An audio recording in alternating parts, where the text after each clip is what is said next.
బుట్టబొమ్మ పూజా హెగ్డేకి 2022 సంవత్సరం తీవ్ర నిరాశనే మిగిల్చింది. Pan India movie Radhe Shyam disaster అయిన విషయం తెలిసిందే. ఆచార్య మూవీ ఫ్లాప్ అయింది. ఇక బీస్ట్ మూవీని కూడా ఫ్లాపుల ఖాతాలోనే వేస్తున్నారు ట్రేడ్ నిపుణులు. ఈ కన్నడ భామ తన కెరీర్ ని బాలీవుడ్ కి విస్తరించాలని ఉవ్విళ్లూరుతోంది. బాలీవుడ్ క్రేజీ స్టార్ హృతిక్ రోషన్ సరసన పూజా హెగ్డే నటించిన మెహెంజోదారో డిజాస్టర్ ఫలితాన్ని పొందింది. అయినప్పటికీ ఈ అమ్మడు బాలీవుడ్ ప్రయత్నాలు విరమించలేదు. టాలీవుడ్ ఇండస్ట్రీ హిట్ గా నిలిచిన అల వైకుంఠపురంలో ఒక్కటే ఇప్పటికీ ఈ ముద్దుగుమ్మ ఖాతాలో బ్లాక్ బస్టర్ గా ఉంది. ఆ ఉత్సాహంతోనే బాలీవుడ్ లో ప్రయత్నాలు కొనసాగించింది. ఆ ప్రయత్నం సర్కస్ అనే హిందీ చిత్రంతో ఫలించింది. రీసెంట్ గా రిలీజ్ అయిన సర్కస్ డిజాస్టర్ ఖాతాలో చేరింది. ఈ అంశం గురించి మీడియాతో మాట్లాడుతూ ఆ డిజాస్టర్ బాధ్యత తనది కాదంటూ భలే తప్పించుకుంది.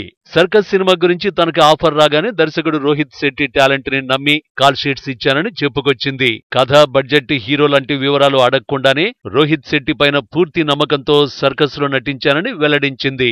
ఫ్లాప్ బాధ్యత మొత్తం రోహిత్ శెట్టిదేనంటూ భలే తెలివిగా తప్పించుకుంది పూజా హెగ్డే.